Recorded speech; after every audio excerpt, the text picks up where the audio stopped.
See, this is the Eclipse IDE, which you can use it to run the Java programs. So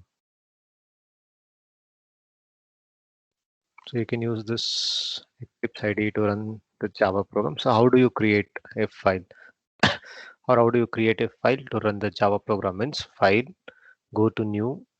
Here you select Java project, name anything. So I'll just give the name as sample. I will just give the name as sample. Then after that,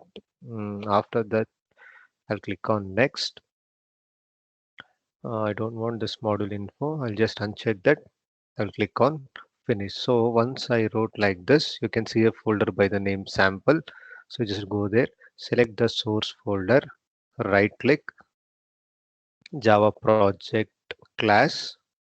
So give the class name. See, for example, I told you that whatever will be the main method, that main method name should be my class name. So here wherever I'm using the main method, for that main method, I'll give that name as the class name. So initially I'll give the class name as example only. I'll give the class name as example only. So I'll always use my main function inside this class called example. So inside this class called example, I'll write the main method. So I'm giving the name as main. That's why. So here only I'll be writing my main function. So that's why I'm giving the name as example. So that is how the file should be named in Java. So this class should be easily accessible. So that's why I made it as public. I'll accept few more participants. So this is regarding the naming convention. So this is regarding the naming convention which I'm going to follow. Why I'm naming this class as example? Because here I'm naming, here I'm writing the main function. So my main function will be written here. So that's why I'm writing like that. So that part should be clear. So how to write the main function means you know that it is given by public static void public static void main string args public static void main string args. So after this so mm, see, here string is from the class package called java.lang.string. So that's why s should be in capital letter. So here s is in capital letter because it is from the class called java.lang.string. So how many times? Okay, so now, so this is the main function. So my main function is inside the example class. That's why I named it as the class name as example. So yesterday we were talking about how to declare a classes. So now we'll concentrate on how to declare a classes. How to declare a class. So class name. Yesterday we talked about the class called box. So I can give it as class name, open the parenthesis, close the parenthesis. Within the parenthesis, I had used three parameters: double width, double height. Need one more thing: double width, height, and one more thing was depth. Okay, so this is how you can create a class. So this is the basics. So this is how you can create a class. So I just write system dot out dot println.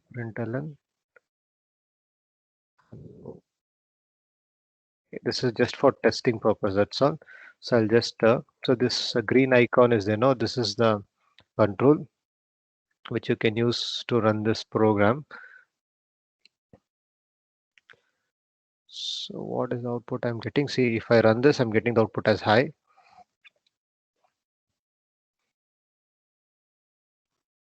See, I just write this line. I just wrote. See, next time you people please come within 5 minutes. Okay.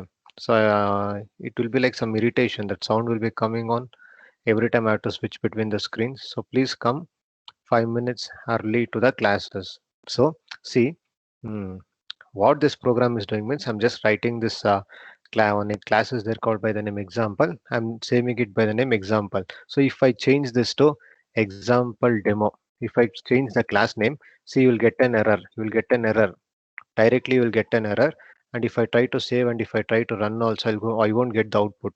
Error exists in the project because we are not able to find the main function. I told you that in Java, whatever function contains or whatever class contains the main method, that should be your program name. My program name is example.java, but my class name is then my class name where the main function is present, that is example demo. So in this way you will get an error. So always remember, wherever main function is there, that class should be your program name. So my program is example.java, so this class should be example only, then only you will get the proper execution, otherwise you will get an error. So that point you just keep it in mind.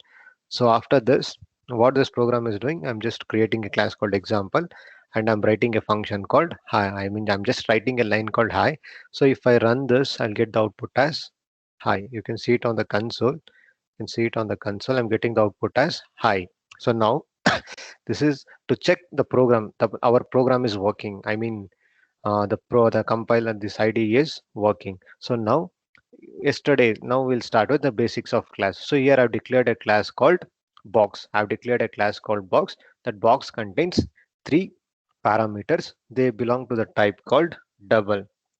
So after this I want to create an object. I want to create an object for this class. So how can I create an object for this class? Means I can create an object for this class by giving the class name, object name, class name, object name is equal to new keyword constructor.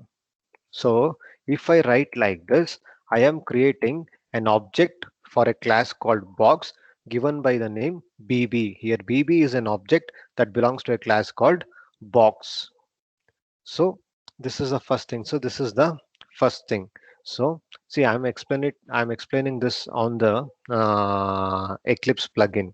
So since I have Eclipse IDE, I'm using this to run the program. So you can use the online compilers. There are so many online compilers. Whichever you feel is comfortable, you can run this program. So if you have resources, if you have laptop, if you have desktop, and if you're interested to work on laptop, you can execute on the laptop. If you don't have laptop, or if you don't have the resources required for executing these programs, you can execute in online also. We have so many online compilers, so you can try running the Java programs on that, and if you get any issues, you can let me know. So you can try it online also. Since I have this Eclipse um, software, I'm running here itself. So what I'm doing, I'm creating an object called BB, which belongs to the class box. So now if I want to access width means, I can access by BB, object name dot width is equal to, I can give some value. So like this I can access, like this I can access the members. I can give the value of height as BB dot height is equal to 45.15, so some value I can give. So this is how you can access the members of this class. You can access the members of this class by this methodology. Any doubts so far? Any doubts like how to create the class, how to access the class, how to create the class, how to access the members of the class? Any doubts? Any doubts? Similarly, I can give the depth as 14.25, some value. See, I'm giving some random value. Only thing is you should know how to access them. So now you have created a class. Now you have created a class. So after that, you have created an object for this class and you are giving some value. So even you can compute the values also. So double volume is equal to double volume is equal to, I just want to compute the volume of these three. So how I can do, BB dot width into BB dot height, right? Dot height, BB dot height into BB dot depth. So like this, I am assigning the values for width, height, and depth, and after that, I am calculating the value. I am calculating the volume. After that, I'll just print it on the screen. System.out.println volume. So this is how. Excuse me, Yes, sir. The screen is lagging, sir. the screen is lagging. So okay, it will take some time. It will take some time. I'll close other applications if anything is there. Okay, now I think you won't have that problem. Hmm. Other applications have been closed. So uh, width I've assigned some value, height also I've assigned some value, depth also I've assigned some value. Here you should know how to access the width. It can be accessed by object dot that variable name. After that, I'm calculating this values, like I'm calculating the volume, that is width into height into depth, and I'm storing it in volume, and I'm printing that. So if I run this, I'll get the volume. I'll get what I will get. I'll get I'll get the output as this 15 into 45 into 14, some whatever value is there, that I will get. So you can check here. I got some value as um, 10133. So that is just a calculation. That is just a calculation. So what you want to know means here how to calculate, how to assign how to declare a class, how to create an object, how to access the members of the class, and just printing the result. So this is what we have learned. So this is the first step. So this is the first step which we have learned. So like this I'll start extension. I'll extend the same program. So this is one box, so I can create one more object, box b1. Box b1 is equal to new box. I'm creating one more object, and for that object, what I will do means, so this is just for saving the time. So for the second object, I'm assigning the values. For the second object also, I'll give some value, say 25, so 35, some 44, some random value. So that second object is given by the name B1, B1. So wherever BB is there, so this is just for saving the time. You can type it also. So B1. So that I will store it in volume variable, and here I'll print it as volume.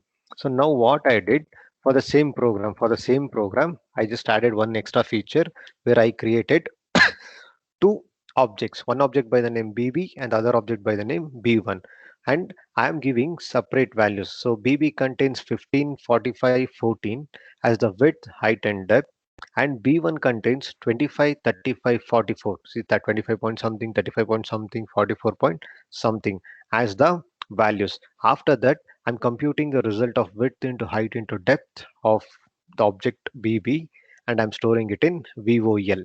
And for the object B1, I'm computing width into height into depth, and I'm storing it in volume. So I'm printing both the volumes. So now I've created two objects. I've given values for the two object, and I'm running this program. So if I run this program, you'll get the output. You'll get two outputs. So this is for the one which I've highlighted is for BB, and the second row is for B1. So what I did, I created two objects. I gave the values. I gave the values for each of these objects, and I computed the result. So here you should know one point. So what it is happening means B1 is having its own memory allocation for width, height, depth, and BB is having its own memory allocation for width, height, depth.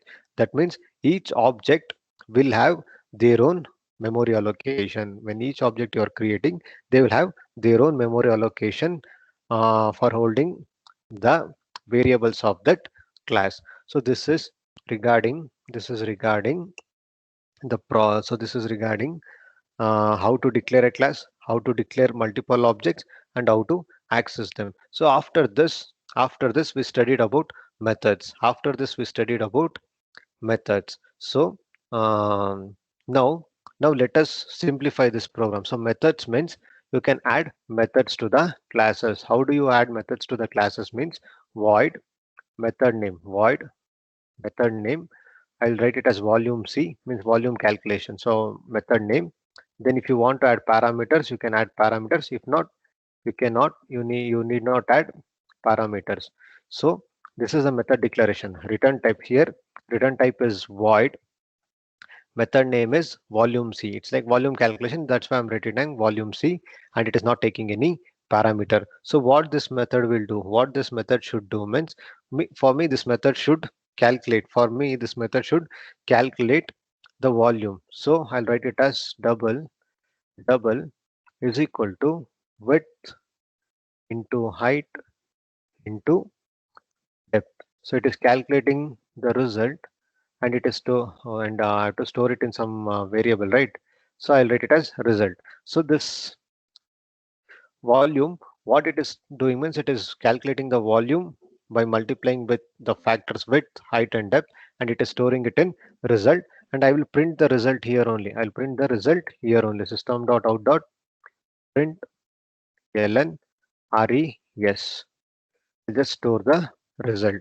So what I did here, I created a box. Here I've created a class called box, which contains three variables: width, height, depth, and a function called volume to calculate uh, the volume C, to calculate the volume by multiplying those three factors: width, height, and depth. So here you can see this function, it is acting on the variables, it is acting on the data. Here width, height, depth corresponds to data, and this function, this log, this is the code. So the code is acting on the data. So what I did, I created I created a class called box. It contained three instance variable and a function called volume. The function is not accepting parameters, and it is not returning any type also. It is only calculating the volume. So for this see, for this I've created the volume. Now you need not calculate here. Now you need not write this line. Now you need not calculate the volume here. You can just call that function name. So what is that function name? How to call that function name means, function can be called by object dot function name. What is my function name? Volume C is my function name. So this is the line to call the function. So I'll just cut it here. So I'll just call, that's all. So this line is sufficient. So if I write like this, if I write like this, it will calculate the volume. It will calculate the volume. Similarly, for this line also, for the second object also, I'll just call that function volume C. So now I've simplified the program. So what I did, I just applied the values to I created two objects. I gave them some values. After giving some values, I'm calling the volume C function. So what this volume C function will do means, it will calculate the volume. So the first time volume C will calculate the volume of object 1. Next time it will calculate the volume of object 2, which is given by BB and B1 respectively. So if I run this, you can see the result is same. No, so if you want to know the difference means, I'll just make some changes. 43, this will be like 118. Okay, so you can see the result will change, the value will change. What I just want to tell means, this function, first time it is executing BB dot volume C. So it is computing the volume of first object BB. Next time it is computing the volume of second object. So this is how you can add. This is how you can add um, a method. This is how you can add a method to the uh, classes. Any doubt here? Any doubt? And how do you access the method? Object name dot method name. Any doubts so far? Any doubts? Any doubts? Whether you're understanding this? Whether you're understanding this? See, yesterday I just told everything through the slides. Today I'm just typing them and I'm showing them. So any doubts here? Yes or no? So, okay. See, this program can be simplified. This program can be further simplified. So this program can be further simplified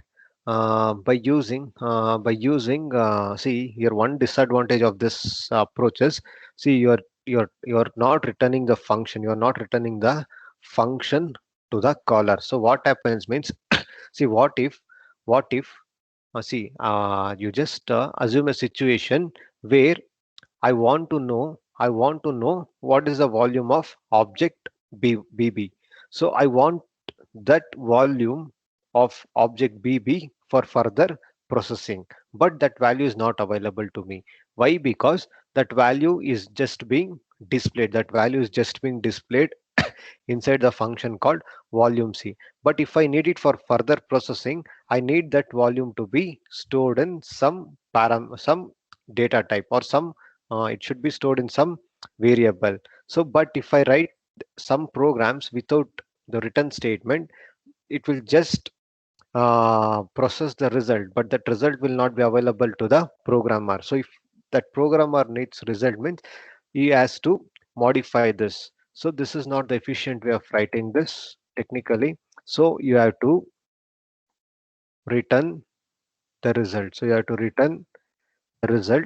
So return the result, your type will be double. So I've just modified the function. I modified the function such that its return type is double, and I'm returning the double value because width, height is and depth are double data type. So when you perform the computation, even the result will also be the double data type. Here I'm returning a double value. Why I'm returning this value? Because this value can be used for further processing. For example, double result double result is equal to bb dot volume, then system dot out dot println println. So I'm repeating this term so that you people will remember this.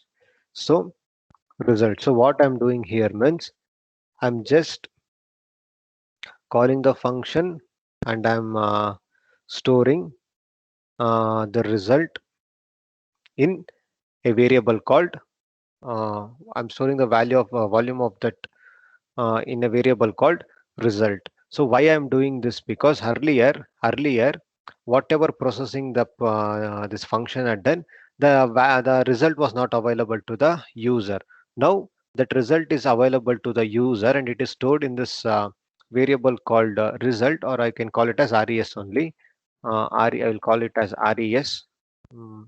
So now this result is available in a variable called res, which can be used by the programmer for further processing. So this is the best way. This is the best way of implementing this. So this is the best way.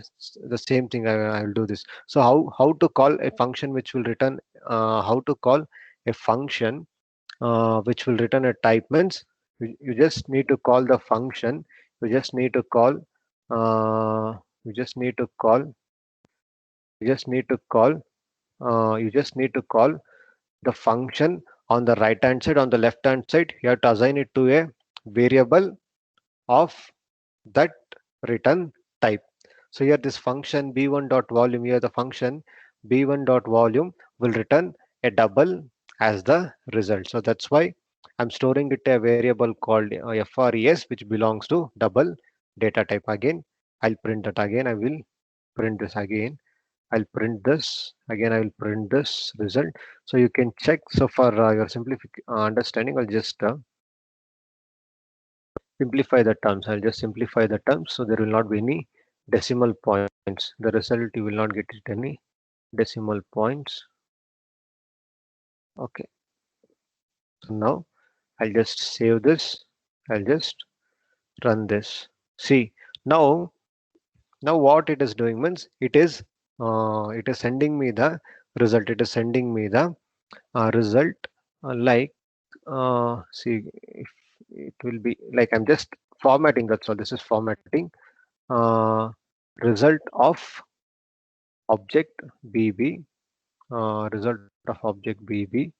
So I will call it as obj, and this is result of object b1. So I'm just modifying. So I'm just again formatting the output. So now see, you can see I just need to add some space. Okay. So what it is happening means I am processing the results. So I'm processing the results and I'm storing it a variable called res and fres. So this result can be used by the programmer for further processing, So that's why it is always better to have to return a value from a function. So any doubts here? Any doubts here? Any doubts? Is this point understood? So what we have learned: how to declare a class, how to create an object, how to access the members of the class, that is how to access the variables, instance variables inside the class, how to call the functions inside the class, and in the function also first time no parameter, no return type. We wrote one, we executed that. The second time parameter is not there, but return we have a return type. So how to call the functions with return type. So these are the things which we had learned yesterday. The same thing is being implemented now. So now let us talk about now let us talk about now let us talk about adding a methods that will take parameters. So why you need to add a methods? Why you need see here we are what we are talking about means I'll just start the slideshow. Okay, so now function is there. So for the function, you can call the function without parameters also, with parameters also. So see, for some functions, parameter is not necessary. But if you are using a parameter, that function will be generalized. That function will be generalized because if you are passing parameter, the same function you can be used to operate on different values, different data, different numbers. See, in this example only, left hand side, integer square. So integer square, it is a function. So integer square, it is a function. It is not taking any parameter. So your parameter is not there. Your parameter is not at all there. So this function will always return 100 as the value. So the output of this is a function is constant. So if I call a function called square, if I call this function as square 10 times, if I call this function 10 times also, I'll get the output as 100 only, because that is only focusing on one scenario. But what is the use? So its use is very limited. You're getting the output as only 100, even if you call it 10 times, 20 times, 30 times. But I will improvise this function by using a parameter, by passing the parameter called I. So now what it is happening means it is returning me the square of this value. For example, if I pass 10, the output will be 100. If I pass 20, the output will be 400. If I pass 5, the output will be 25. If I pass 9, the output will be 81. If I pass 8, the output will be 64. See, this method, by adding this parameter, the method the function got generalized. So now the functionality is not limited. The functionality is not limited. If I call square of 5, I will get the output as integer k, integer j, let it be. If I write square of 5, I will get the output as 25.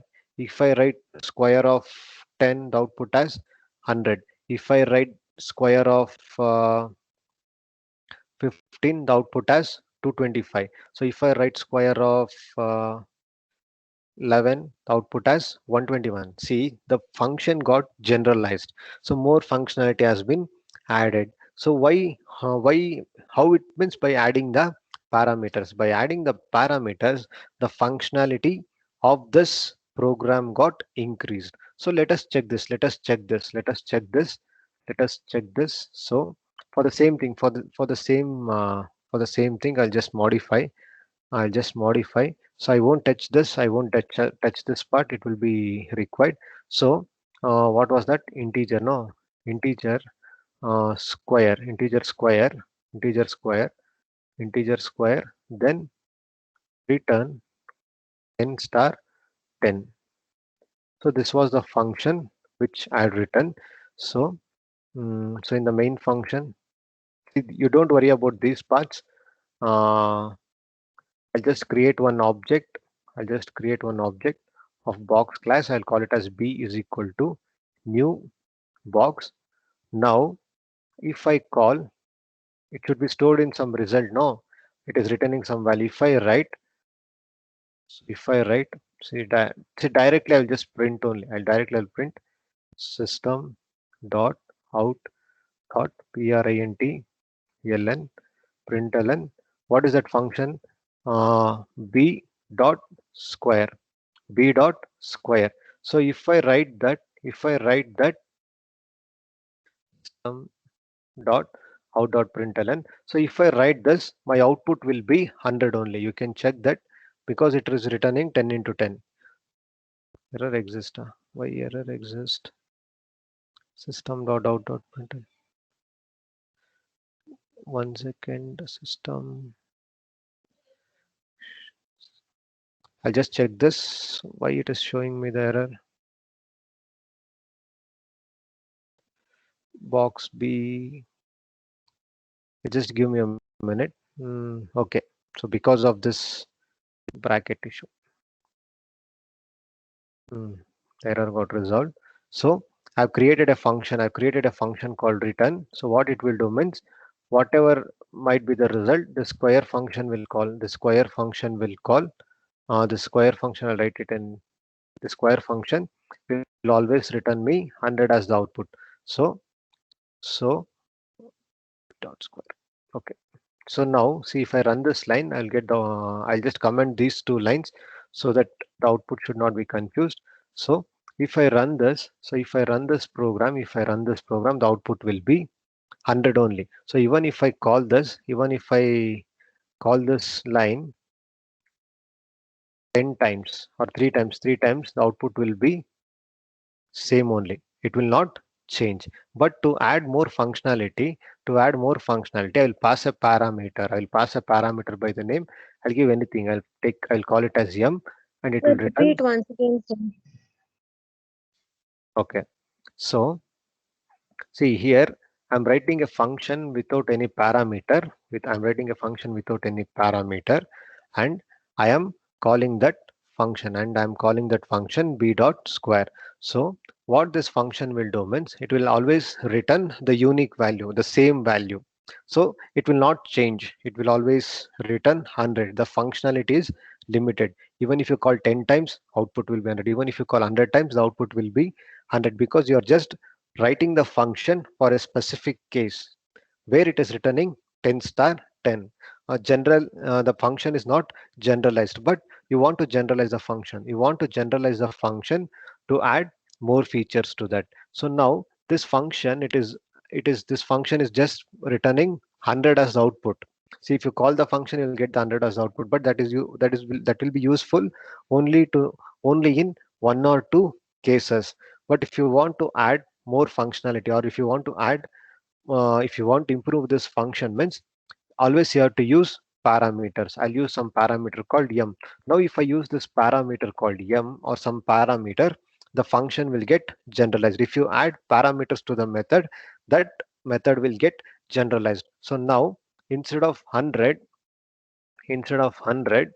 whatever value I am passing, now I've generalized this by adding a parameter, and I modified the function. Now the results will be different for me. Because I have improvised that. I have added parameters to that. So if I write square of 5, I'll get the output as 25. If I write square of 10, I'll get the output as 100. If I write square of 6, I'll get the output as 36. So the function has been improvised. See, different outputs. See, you are getting different outputs, 25, 10, 36. So you're getting the different variety of output. So how it is possible? Because you are adding a parameter to the function, and you are generalizing that. By giving a parameter. By adding the parameters, you have generalized the function. So now the square function can be called with whatever value you want. You can call it with 5, you can call it with 10, you can call it with 20, you can call it with 30. So in our example, first time I'm passing value 5 to the square. In the second time I am passing 10, and in the third time I'm passing 6. So now one difference you should know. What is the difference between argument and what is the difference between parameter? So uh, see, a parameter means the value which the variable will receive. So here m is a parameter.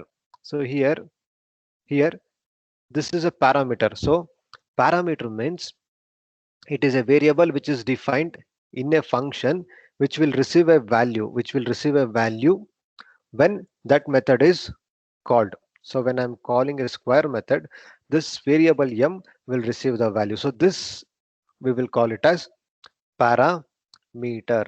So then what is an argument? What is an argument means? So argument means, see, this is the argument. So this is the argument. So what do you mean by argument means? It is a value which is passed to the method. So this difference you should know.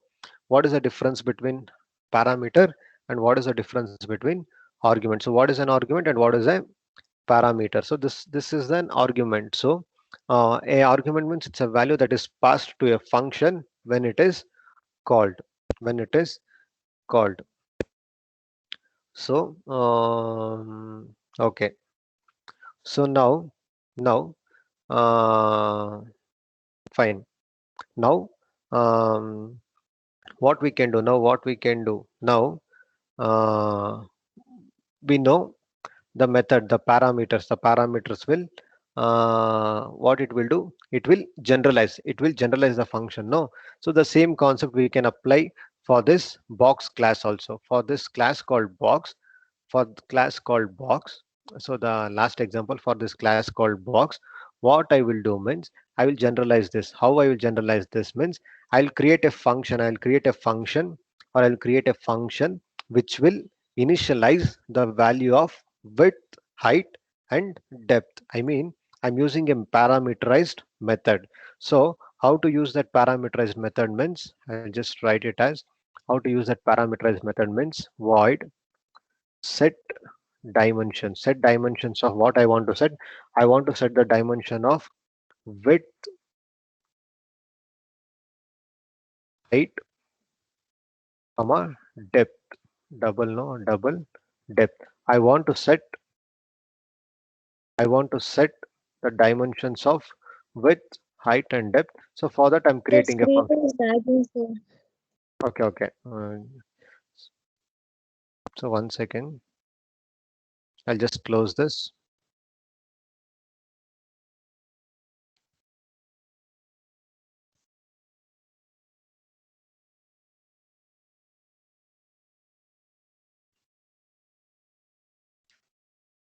Okay. So what I did means I created a function called set dim, means set dimensions with three parameters.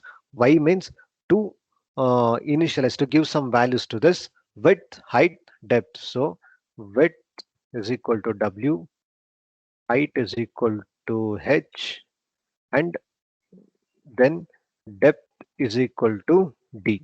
So what I did, so I'm improvising this class called box. So for this class called box, I am creating a function to give some values. So why I am why I am writing like this means, so I can eliminate these things. So instead of explicitly assigning these values, instead of every time calling bb dot width, bb dot height, bb dot depth separately, I can call the function. I can call the function to assign the values. How means bb dot function name is set dimensions. So width I'll give it as 15, height I will give it as 10, height I will give it as 10, and depth I will give it as 5. I'm just giving the simplified values. So I can this is how I can this is how I can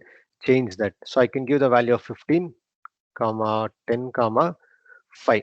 So I'm just, see, instead of writing it as bb dot width, db dot height, bb dot depth, I am simplifying this line. I'm just simplifying this line. Similarly for box also, similarly for here also, instead of writing these three separate statements, I'll just write b1 dot set dimensions b1 dot set dimensions, set dim, b1 dot set dimensions. Three values have to write. So three values have to write, right? Some 12 comma 14 comma 5. So see these values I'm just writing three values. You just remember it as three values. So instead of writing these three lines, I am eliminating them. I'm just simplifying the process. So I'm just simplifying the process. So this example is not needed now.